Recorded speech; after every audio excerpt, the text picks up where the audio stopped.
So this is Charterhouse Square, and if you heard any strange rustling underfoot as we made our way across the square, it could have been a restless 700-year-old Black Death victim, because where we're standing now is a vast medieval plague pit.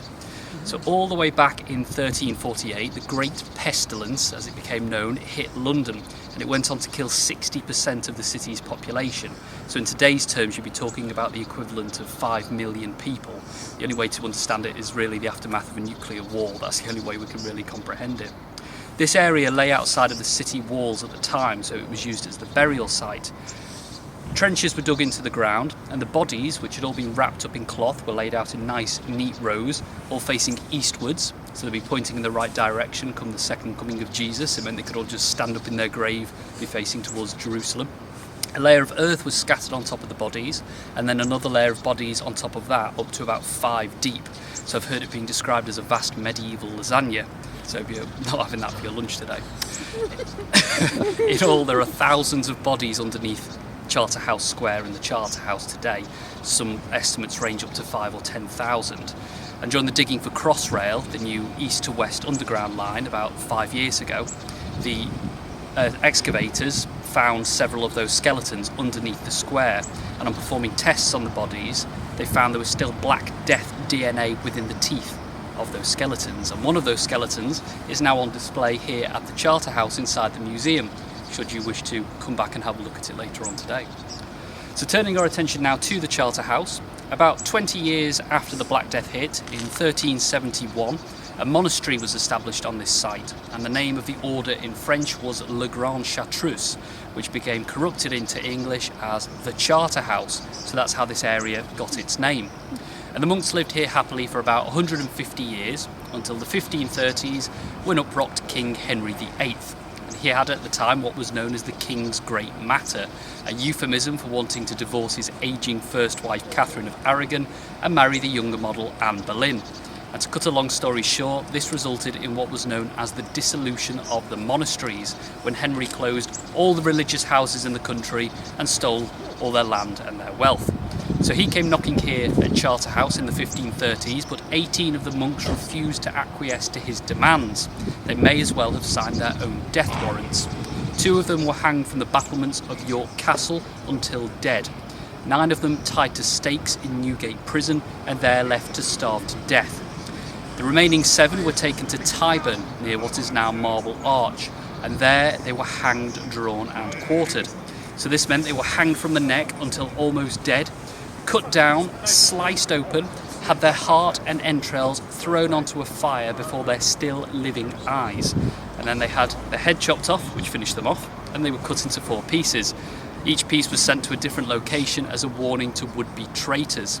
One of those who was hanged, drawn and quartered was the prior of the Charterhouse, a man called John Horton, and afterwards his right arm and shoulder were nailed to the black gate just to the left of the pillar box over there, as a warning to the other monks here to say don't mess with Henry. About a century on, in the early 17th century, the Charterhouse had been purchased by a man called Thomas Sutton. By this time it was a grand mansion home, which is why it looks today more like a country manor than it does a medieval monastery, although we do still have the original chapel from the 14th century. Sutton in his will left an endowment for an almshouse to be established here to provide a home for 80 elderly gentlemen who had fallen on hard times. And today, under that 400-year-old endowment, 40 such gentlemen still live here at the Charterhouse. They're called Brothers. They provide tours of the building, so if you do come back here, book a Brothers tour, you get to see a lot more. They show you their dining halls, their residences, etc. Sutton also left an endowment for a school here at the Charterhouse, which became known as Charterhouse School, one of England's famous public schools. That remained here until the 19th century, when it moved to Godalming in Surrey, which is where it still is today. But not all of the old boys or old Carthusians enjoyed their time here. One of them was the 19th century author William Makepeace Thackeray, and he parodied the Charterhouse in his novels as the Slaughterhouse.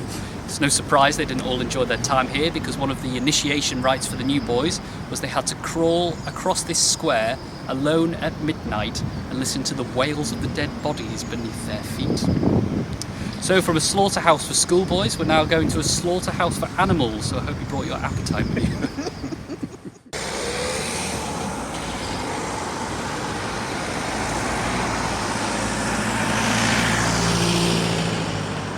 So yes, this is Smithfield Meat Market, one of London's historic wholesale markets.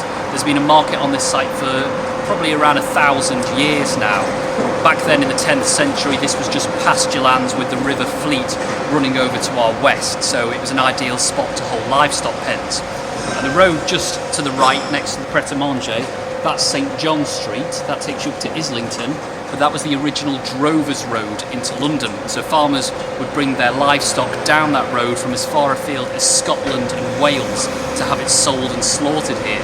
You could get 4 times as much for a cow here at Smithfield than you could do back in the Highlands, so it was worth making the trek all the way down.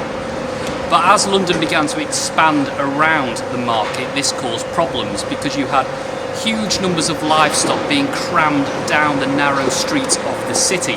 And by the time they reached Smithfield, a lot of the drovers were already drunk, and they would encourage their livestock to stampede down the narrow streets so they could get here quicker and get themselves off to the pub. There's a case in the 19th century of a man being trampled by a powerful bull, and that incident happened near to what is now Oxford Street, if you can imagine a bull stampeding down there along with all the tourists and the shoppers. By 1850, 250,000 cows and 1.5 million sheep were being crammed into this site every single year. In 1837, Charles Dickens wrote about the scenes in Oliver Twist, and he wrote the following passage. The ground was covered nearly ankle deep with filth and mire, a thick steam perpetually rising from the reeking bodies of the cattle. Countrymen, butchers, drovers, hawkers, boys, thieves, idlers and vagabonds of every low grade were mingled together in a mass. The whistling of drovers, the barking of dogs, the bellowing and plunging of oxen, the bleating of sheep, the grunting and squeaking of pigs, the cries of hawkers, the shouts, oaths and quarrelling on all sides, the ringing of bells and roar of voices that issued from every public house, the crowding, pushing, driving, beating, whooping and yelling, the hideous and discordant din that resounded from every corner of the market, and the unwashed, unshaven, squalid and dirty figures constantly running to and fro and bursting in and out of the throng rendered it a stunning and bewildering scene which quite confounded the senses. So what Dickens is describing there are the scenes that went on at Smithfield before 7 o'clock in the morning. Smithfield was basically an open-air, overcrowded, stinking, deafening abattoir, and unsurprisingly, the locals had had enough of it. So in the 1850s, an Act of Parliament was passed to move the market up to Islington, on what was then the outskirts of the city. And this area instead became a dead meat market. The building we're standing in now was built in the 1860s by a man called Sir Horace Jones.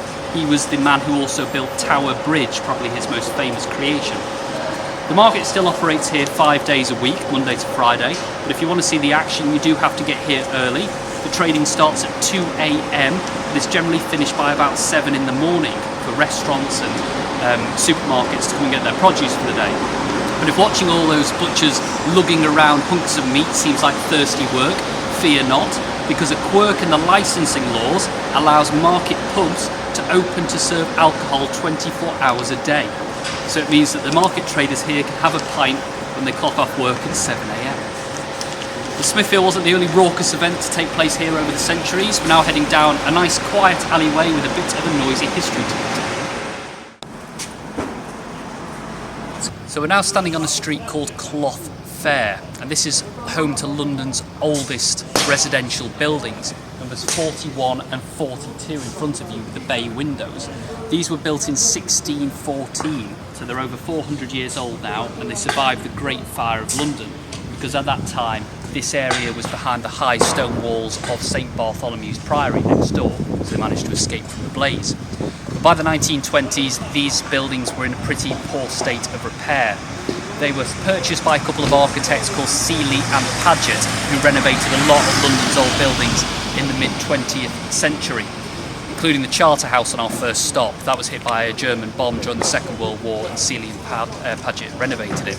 So these buildings were restored, but the most historic event to take place here was in the early 2000s, when the former Mayor of London, Ken Livingstone, made a visit to the property and managed to get himself locked inside the toilet and had to be rescued. So the current owner now has a blue plaque on the bathroom door to commemorate that event. Over the way at 43, we saw John Betjeman's former house with blue plaque. When Seeley and Paget were living at 41 to 42, they felt they didn't get much privacy because of how close that window was over the alleyway. They said they could see the neighbours watching them carving the Sunday joint, and they felt as though they should pass them a plate through the window. So they had that window bricked up to preserve their privacy. They did own number 43, they didn't just randomly brick up a neighbour's window. But growing tired of looking at a bare wall, they had the mural commissioned, which is called The Sailors Coming Home. So that's why there's that random painting in the middle of the wall. So the reason that this street is called Cloth Fair is because that's exactly what it was used for. All the way back in 1133, King Henry I established a cloth sellers' market to be held here to raise funds for the priory next door. This was a 3-day event opening on the 24th of August each year. It went on from the year 1133 to the year 1855, so it was in existence for more than 700 years. It was a nice sedate fair to begin with, but over the centuries it just mutated from a 3-day event into a 2-week-long drunken binge across the whole of Smithfield. If you imagine a street market mixed with a circus, a carnival, a beer festival, a pickpocket's den, that is what Bartholomew Fair had become. It featured sideshows, prize fights, dancing bears, acrobats, trapeze artists, a 17th century Ferris wheel, and even a freak show. And on offer was the wonder of nature, a girl of 16, about 18 inches tall, who could apparently read, whistle, and sounded very pleasant according to the advertising. There was also the man with one head and 2 bodies, and the horse and no horse, whose head stands where his tail should do. Although to me that just sounds like a horse facing the wrong direction. They were very gullible back then. Over the centuries though, the criminality of the fair just got out of control. By the 19th century, this area of London had become a slum with dozens of people packed into individual rooms. So in the 1850s and 1855, the city authorities closed the fair for good. It was said by then it had inducted more youth into the habits of villainy than Newgate prison itself. So it closed without much mourning from the locals. The traces that we have of the fair today are in the street name. You can see on the side of the pub, number 38 Cloth Fair. And there's another pub just around the corner from here called the Hand and Shears, named after the cloth workers who used to cut the fabric.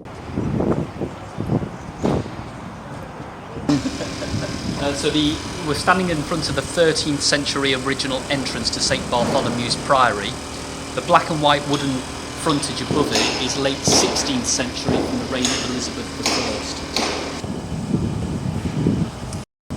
This is the church of St Bartholomew the Great. The reason it's called the Great is to distinguish it from its smaller brother, the church of St Bartholomew the Less, which is in the grounds of Bart's Hospital just around the corner from here. This is London's oldest surviving parish church, originally built in 1123, so it's almost 900 years old now.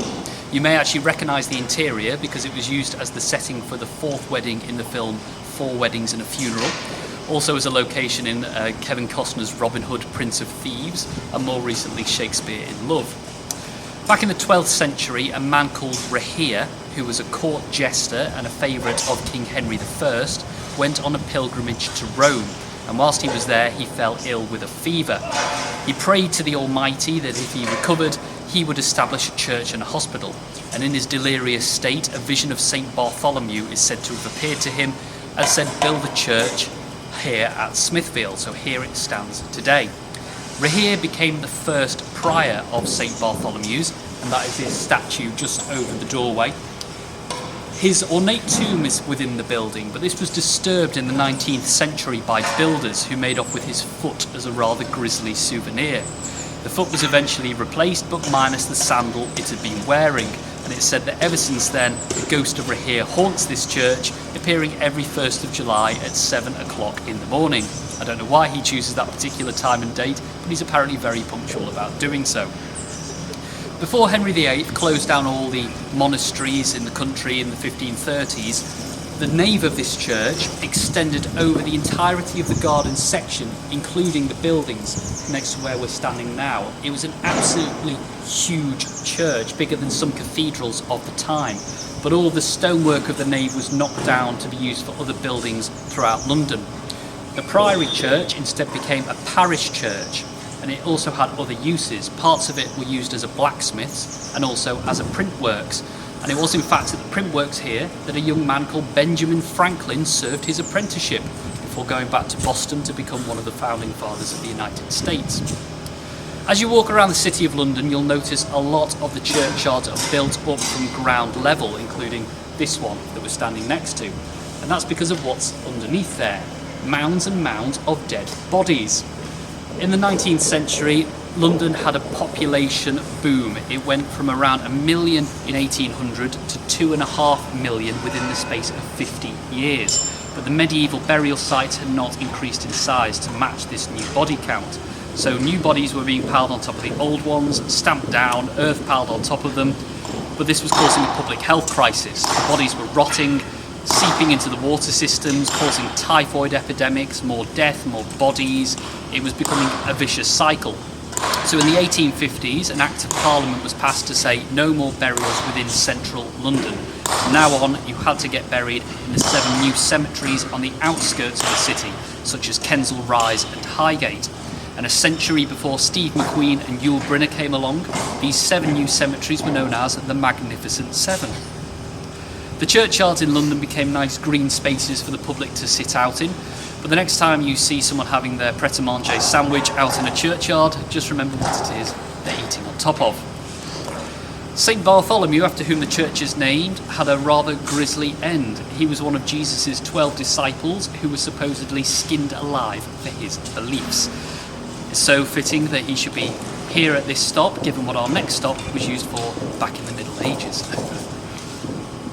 So we've just come through the 13th century entrance to St Bartholomew's Priory, and then above it we've got the black and white wooden Tudor frontage from the late 16th century. And at the top, between the windows, you can see a statue of St Bartholomew holding his flaying knife that was used to skin him alive. So he was watching out over all the horrible things that went on here at Smithfield during the Middle Ages. That black and white Tudor frontage was actually lost for centuries because it was bricked over in the 18th century and then completely forgotten about. But then in 1917, during the First World War, a German Zeppelin airship dropped a bomb here on this site, and the blast revealed part of the hidden frontage. So it was all uncovered and restored. I think it was the only time that one of the wartime bombs actually helped with London's restoration efforts. This area of West Smithfield was originally known as Smoothfield. Smithfield became a corruption of the name. It was a nice smooth area, as the name implies, and it was used for jousting tournaments, including by Richard II back in the 14th century. But this wasn't the first time that Richard II had made an appearance here at Smithfield, because in 1381, as a 14-year-old king, he'd had to deal with the peasant revolt. His government had introduced a poll tax, which was a tax on everybody, same amount, regardless of whether you were rich or poor, just basically for being alive. Margaret Thatcher tried something similar in the early 90s and it didn't go so well for her. The peasants rose up in rebellion against this tax, led by a man called Wat Tyler.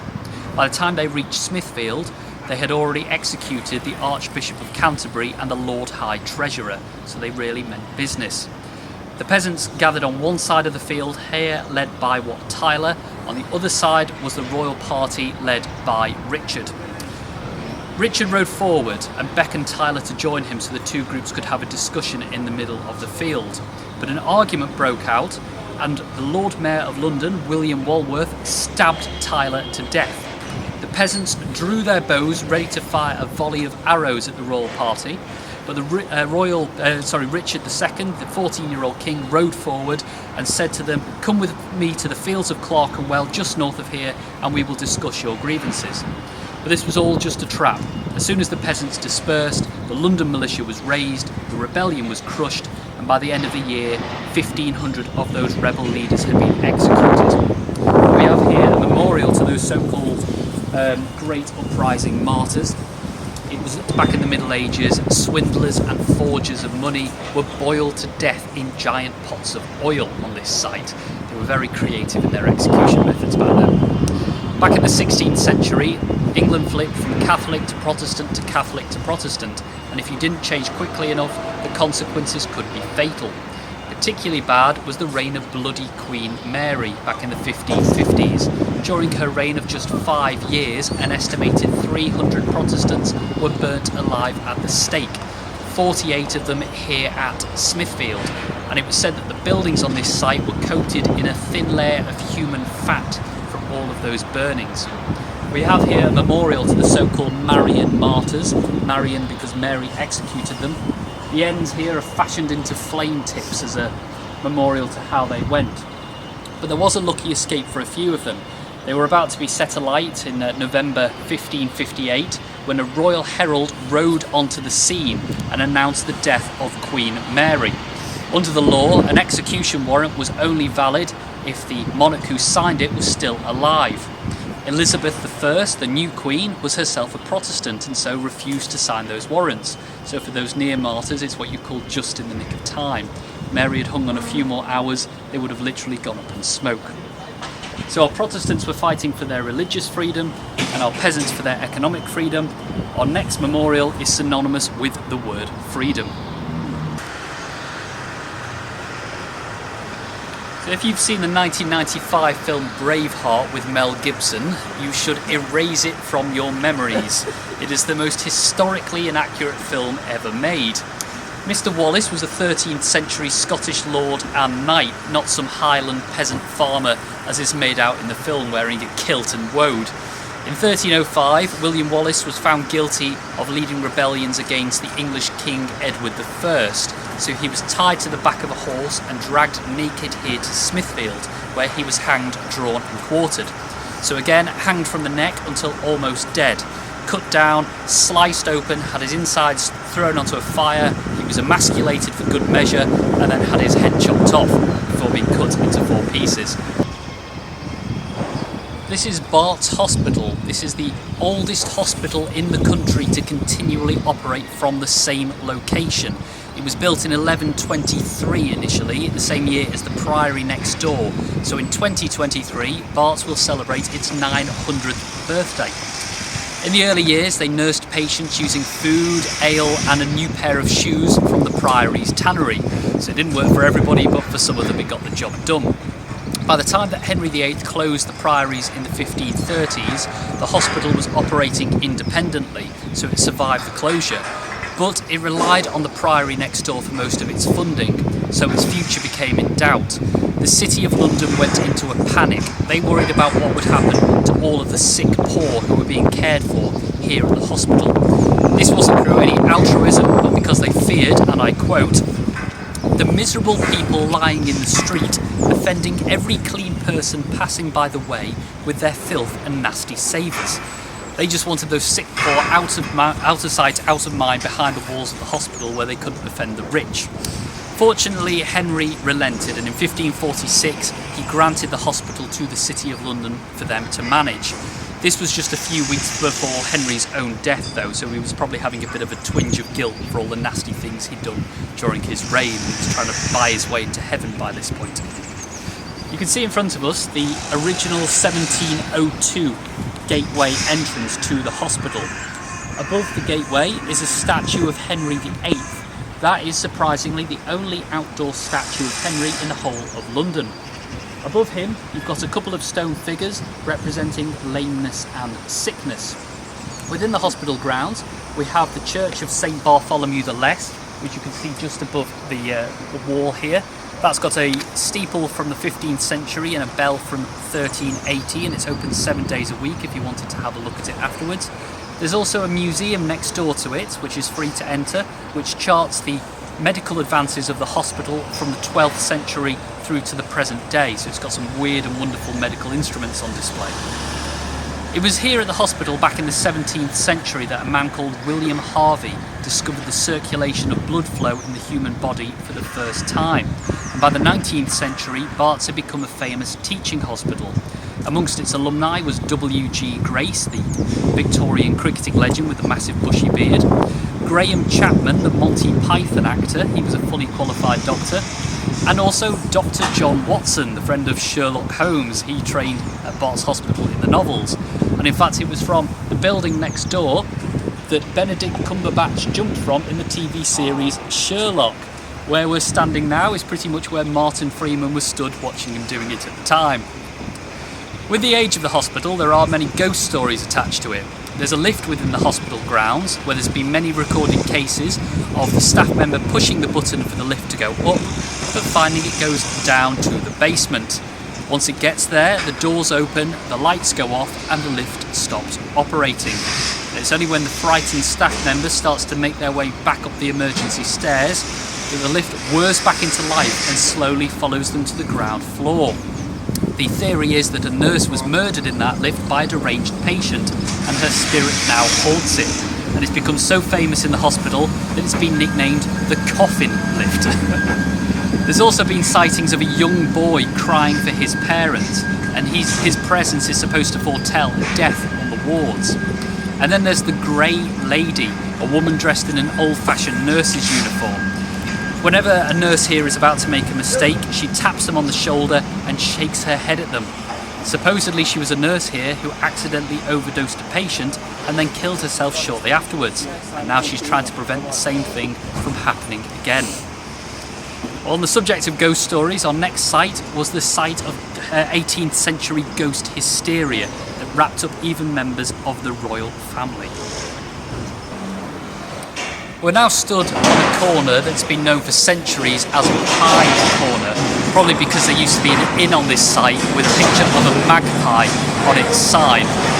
This is the golden boy or glutton of Pie Corner, which marks the spot where the Great Fire of London died out in 1666. The fire had raged for 5 days and destroyed about 80% of the medieval city, and afterwards the causes were speculated on. Many people blame the French and the Dutch because England had been at war with them recently, and it's very easy for us English to blame the French for anything we don't like. But there was another theory, because the fire had started at a baker's on Pudding Lane and died off here at Pie Corner. So pudding, pie, could it have been an act of God to punish Londoners for their greed and their gluttony? Charles II thought so, and he declared a national day of fasting to appease God after the fire. And this golden boy or glutton was erected to remind Londoners of their sins that had caused the blaze. And we're standing on a corner called Cock Lane, and you'd be forgiven for thinking that this had something to do with poultry being so close to Smithfield. But in fact, this street was the site of licensed brothels back in the Middle Ages. It's even mentioned in Shakespeare. In Henry IV Part 2, Falstaff is accused of coming to Pie Corner to buy a saddle. So I'm sure you can work out what that's a euphemism for. But Cock Lane also became the site of 18th century ghost hysteria, which wrapped up even a member of the royal family. Back in 1760, a man called William Kent lodged down Cock Lane with a woman called Fanny Lines. They moved out, but shortly afterwards, Fanny died. And then, shortly after her death, strange scratching sounds began to be heard in their old lodging rooms. A religious séance was held in there by ministers, and it was concluded with a highly scientific system of 1 knock for a yes, 2 knocks for a no, that it was in fact the ghost of Fanny Lines making these strange scratching sounds. She was accusing William Kent of murdering her using arsenic. These were highly superstitious times when people would readily believe the testimony of a ghost, so William Kent was in real danger of prosecution. The story spread like wildfire across the city, and you could not move down Cock Lane for the throngs of people trying to get into the building to hear the sounds of Fanny for themselves. Even the Duke of York attended one of the séances. But alas, it was all just a hoax. A committee was established to work out the causes. On this committee was Dr. Samuel Johnson, the writer of the world's first dictionary. They concluded it was in fact the landlord's 11-year-old daughter Elizabeth making these scratching sounds with a block of wood underneath her clothing.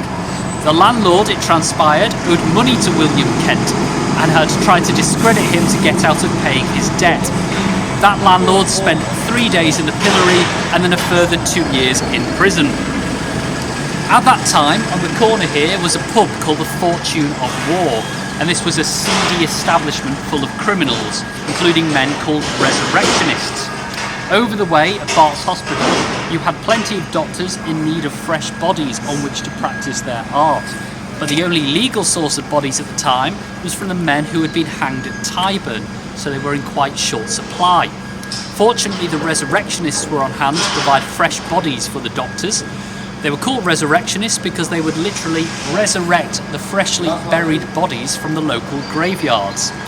The landlord of the Fortune of War was in on this act because he allowed the corpses to be laid out on benches on the upper floors of the pub, with a little neat note next to each one telling the doctors to which resurrectionist he owed money for that particular body. This went on all the way until the 1830s. We're now going to head in the footsteps of the resurrectionists down to the local graveyard. So this is the original watch house that was built to look over the cemetery next door. It was built in the 1790s, but then was destroyed by a bomb in the Second World War and then rebuilt in the 1960s. So this looks out over the graveyard to try and prevent any resurrectionists from stealing the bodies. But the watchmen were notoriously corrupt, very easily bribed, very poorly paid, so they didn't do a hugely fantastic job of preventing the resurrectionists.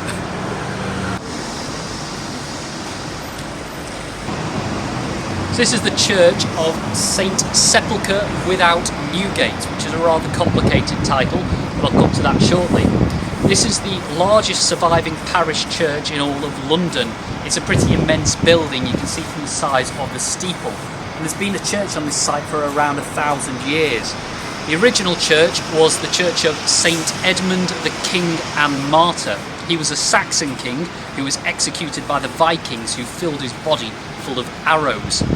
By the 12th century it had become the Church of St Edmund and the Holy Sepulchre. And that's named after the Church of the Holy Sepulchre in Jerusalem, because knights on their way to the Crusades would set off from this church. By the Middle Ages it had been contracted to its present form, St Sepulchre without Newgate. That's because it stood just outside or without the city walls next to the New Gate. So if you see a church named like this in London, such as St Giles without Cripplegate, you'll know that was just outside or without the city walls next to the Cripplegate. You can trace the old Roman wall by the church's names.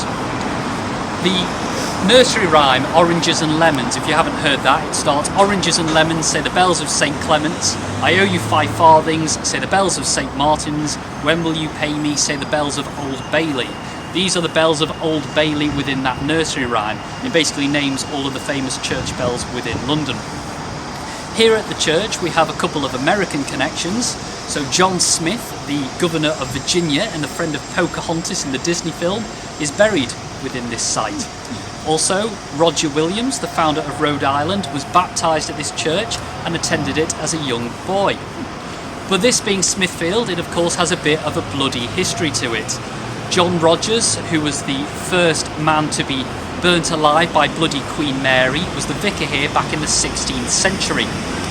In the 17th century, a handbell was purchased, which was to be rung outside the condemned man's cell at the Newgate prison just over the road from here the night before his death, and read to him was what was called the Newgate Prayer. And this went, "All you that in the condemned hole do lie, prepare you, for tomorrow you shall die. Watch all and pray, the hour is drawing near, that you before the Almighty must appear. Examine well yourselves, in time repent, that you may not to eternal flames be sent. And when St Sepulchre's bell tomorrow tolls, the Lord above have mercy on your souls."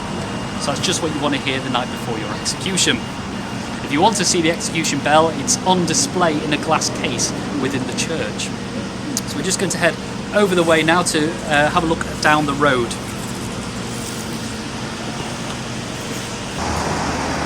So the road that runs in front of us is called Old Bailey, and the reason for that is because this is where the old Roman wall once stood. A bailey is the name for a defensive wall, such as in a Motte and Bailey Castle. The new gate that's referred to in the church's name once stood between what is now the Viaduct Tavern pub and the domed building on the opposite side of the road. That is the Central Criminal Court, better known as the Old Bailey. It was built in 1907 to host the most important criminal trials in the country. You can see at the top there is the statue of Lady Justice in gold. She has the sword in one hand and the scales in the other. But unlike many other lady justices, especially in America, she is not blindfolded. Her maidenly form is supposed to guarantee her impartiality. There's no way a young maiden like this could possibly be corrupted. It was here at the Old Bailey in 1968 that the trial was held for the Currie twins, the East End gangsters. And at the trial, Ronnie Currie told the judge that if he wasn't here, he could be having tea with Judy Garland. That's how famous they had become by this point. Before the Old Bailey was constructed, this was the site for centuries of Newgate Prison. This was a word that filled Londoners with dread. It was a byword for squalor, death and disease. Many of the prisoners here would drink themselves into a stupor, and many even had to resort to cannibalism during a famine. It was at Newgate Prison that Fagin was held in Oliver Twist before being taken to his public execution the next day. And in fact, Newgate was the site of the last public execution in the country back in 1868. A man called Michael Barrett, who belonged to the Irish nationalist organisation the Fenians, had been convicted of killing 12 people. He'd been trying to free one of his comrades from the Clerkenwell House of Detention just up the road from here. And he tried to do that by using gunpowder to blow up the prison walls. But he seriously misjudged how much gunpowder to use and ended up taking down several houses with it, which killed 12 people. So he was executed here in front of a mob of 2,000 people. Just 5 years earlier, in 1863, the first underground station had opened at Farringdon, 10 minutes walk from here. So many of that mob would have caught the tube to watch the public execution. A case of the old world massively colliding with the new. Barrett's explosion killed 12, but that was nothing in comparison with the explosion at our next stop back at the marketplace. So we're now in front of the remainder of the Smithfield Market estate. In the background, with the green domed building, you have Smithfield Meat Market that we walked through earlier. Next door, with the dark brick, is the poultry building where the chickens were held. And then next to it, there is the General Market with a sculpture of a pineapple above the entrance on the rooftop, which was once used as a fruit and veg market. The General Market and the poultry building were built initially in the 1880s on top of the old livestock pens in this area, and also on top of the new underground railway lines that ran through here. By this point, meat was being brought into Smithfield on the underground trains, so it was a world away from a few years prior when you still had cattle stampeding down the narrow streets of the city. On the corner, you can see there is a concrete block on top of the corner building. Prior to the Second World War, that used to be a wooden lantern-shaped structure that looked like a Japanese pagoda, so it was nicknamed the Japanese Village. But then on the 8th of March 1945, just 2 months before the end of the war in Europe, a V2 bomb hit the corner where the traffic lights are.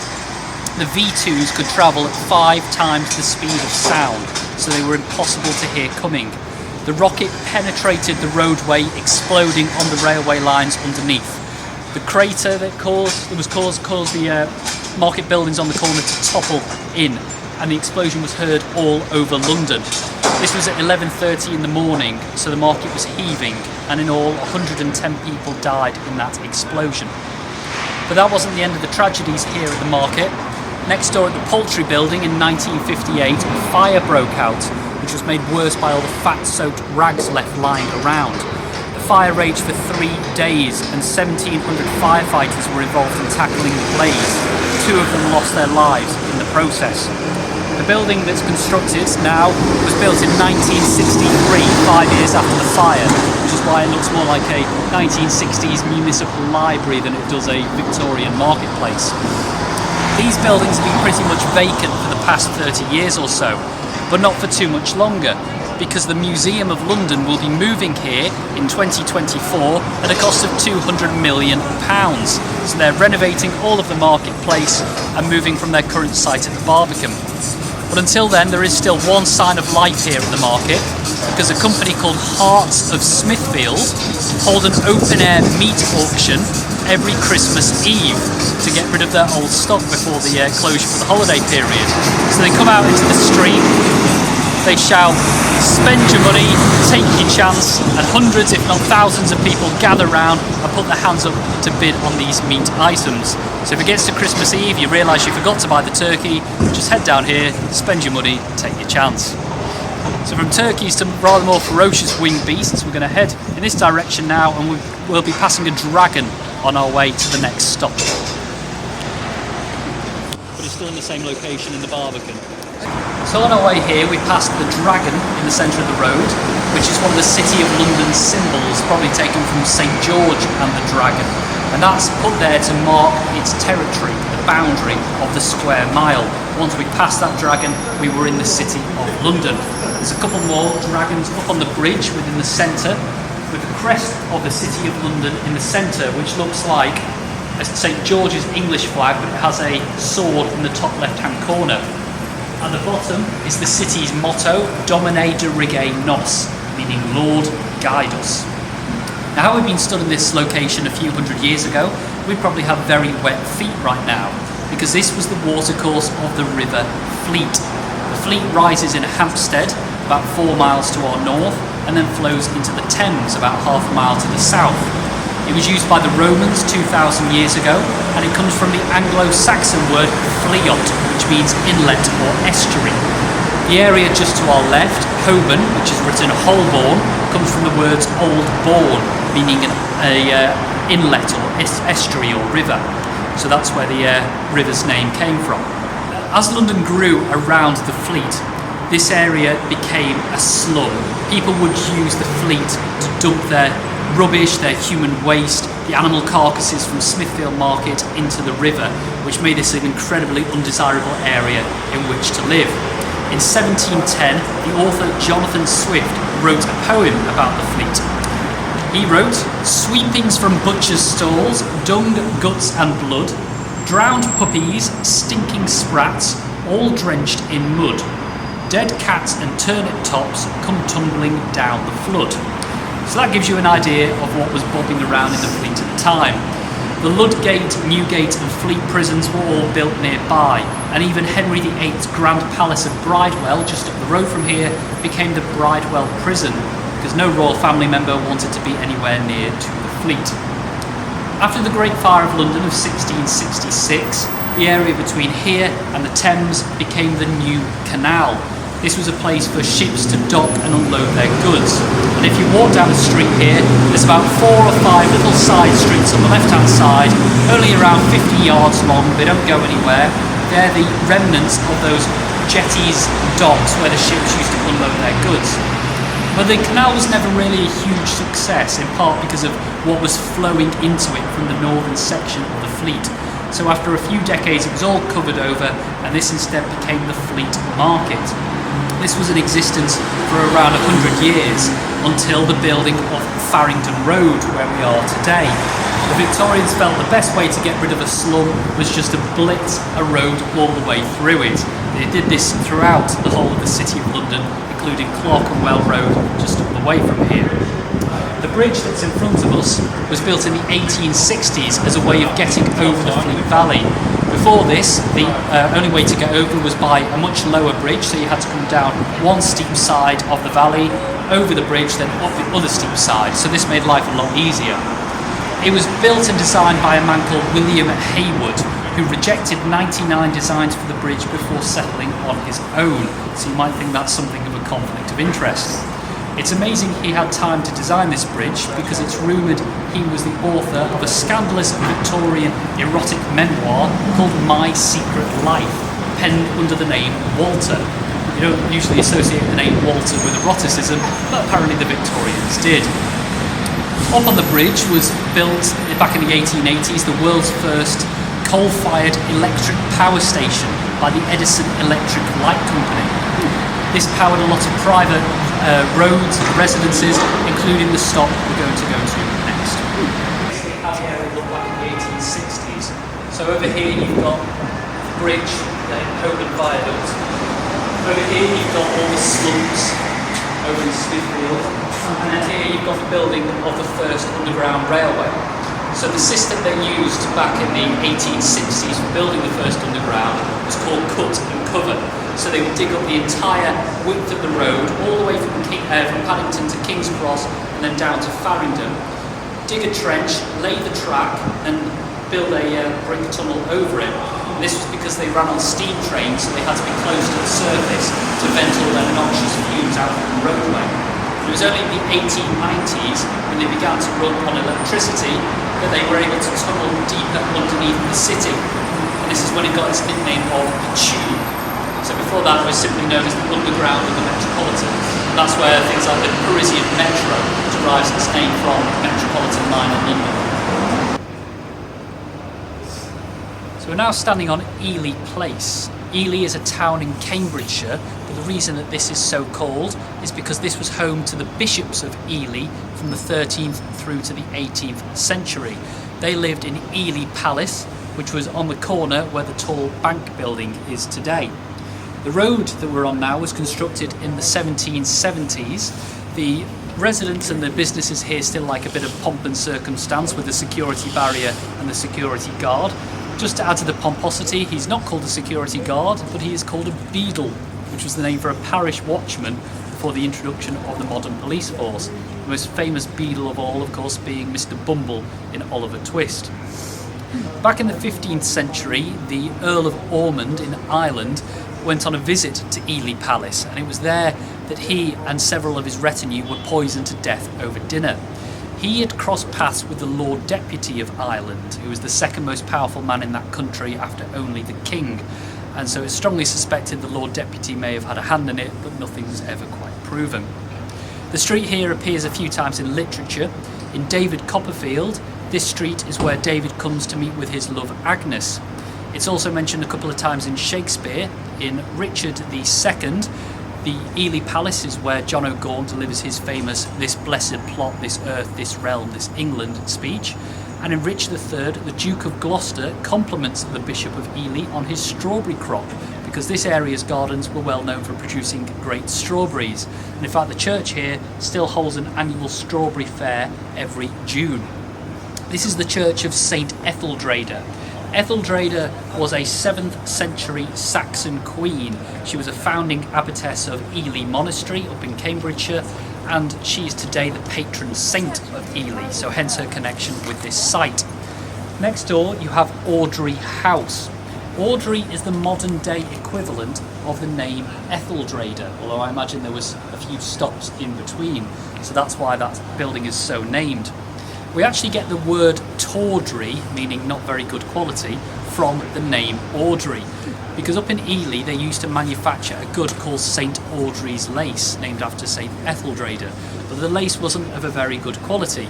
Over time it got contracted from St. Audrey lace to tawdry lace, and that's how we get the word tawdry. And I'm usually very sceptical of these etymologies, but this one does actually seem to be true. The church here was built originally in the 13th century. It's one of the few surviving pieces of architecture from the reign of Edward I, but it was also used as an embassy church. So as we heard earlier, in the 16th century England flipped Catholic Protestant, Catholic Protestant, but by the 17th century Catholicism was firmly outlawed. The church was granted to the Spanish ambassador for him to say Catholic Mass whilst in the country, but he rather took advantage of his host's hospitality and invited all secret English Catholics to come and say Mass with him, which rather annoyed the English government. They couldn't enter the church because it was an extension of the embassy, so instead they placed troops outside the front doors and arrested every English person who came back out again.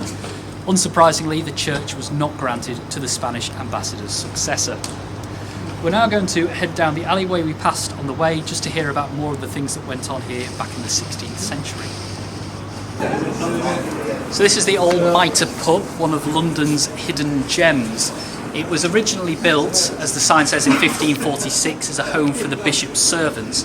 This particular building was constructed in 1773 when the street next door was built, so it's still a very old pub for London. Most of them were destroyed in the Great Fire. The area that we're standing in now is known as Hatton Garden, named after Sir Christopher Hatton, who was a favourite of Queen Elizabeth I back in the 16th century. And by favourite, I do mean her bit on the side. Hatton had taken a liking for the bishop's land and gardens here, and he wanted to build his own palace. but the bishop said no, which wasn't a very sensible thing to say to the boyfriend of the Queen. So Elizabeth wrote a very curt letter to the bishop informing him that either he lease the land to Hatton or he find himself a new job. Lo and behold, the land was leased to Hatton. This was in exchange for an annual rent of £10, one red rose and several bundles of hay, which is a rather unusual rent but very cheap for this area of London. Within the window of the pub here, you could just about make out there is a wooden beam, which is in fact an old cherry tree that's been built within the structure. The legend is that Christopher Hatton and Elizabeth I danced the maypole around this cherry tree.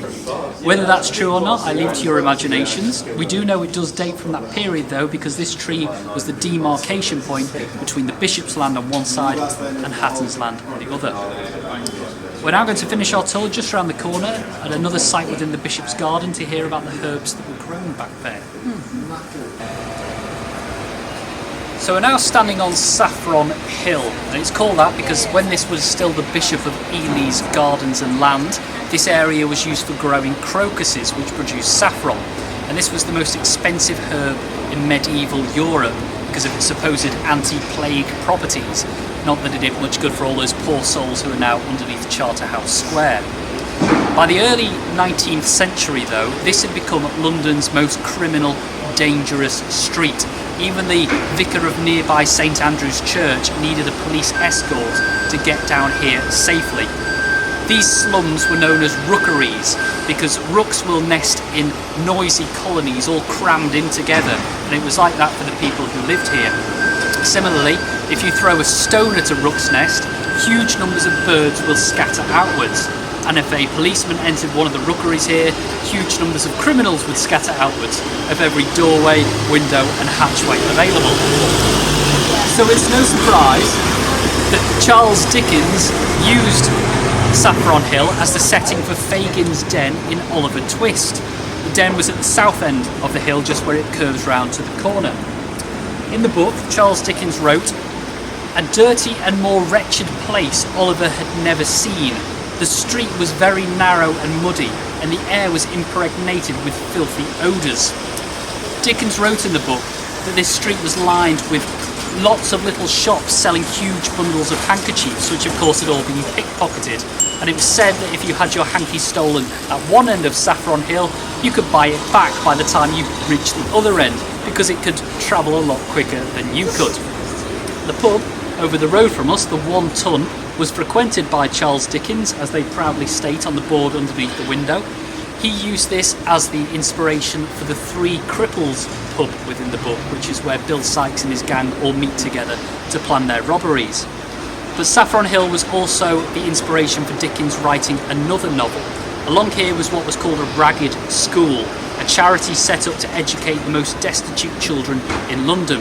And after visiting the ragged school, Dickens went on to write A Christmas Carol as a way of drawing attention to the poor conditions of children throughout London. By the end of the 19th century, most of the slums around here had disappeared. They'd been bulldozed to make way for Farringdon Road and Farringdon Station, just over to our east. This instead became the centre of what was known as the Italian Quarter, where Italian immigrants would move to when they came to London. This mass immigration brought both positives and negatives with it. The positives were probably the ice cream sellers who were based on Saffron Hill, who were known as the Hokey Pokey men, because supposedly they would shout, "Oh, che poco," meaning, "Oh, how cheap." They would sell what was known as a penny lick, which was a scoop of ice cream in a glass bowl, which the customer would lick clean before handing it back to the ice cream seller for him to use on the next customer. Fortunately, that practice was banned because it was spreading tuberculosis. Possibly the most negative aspect of this immigration was the rather stereotypical Italian gangster. The most famous of all was a man called Charles Sabini. If you've watched the TV show Peaky Blinders, you may recognise the name. He was actually a real-life person though. He was born on Saffron Hill in 1888, and he went on to run racecourse protection rackets. And like the Peaky Blinders, he was notorious for ordering razor attacks on his rivals. The Sabini gang had their headquarters in a pub at the top end of Saffron Hill on the Clerkenwell Road called the Griffin. The Griffin is still here today, but rather appropriately given its history, it's been described as London's seediest strip joint. And that concludes our tour for today on that bombshell. So we've seen 1,000 years of history in Smithfield, a few lighter moments thrown in. Thank you very much. So I'm Tom. If you'd like to join me on one of my tours, just visit historiclondontours.com.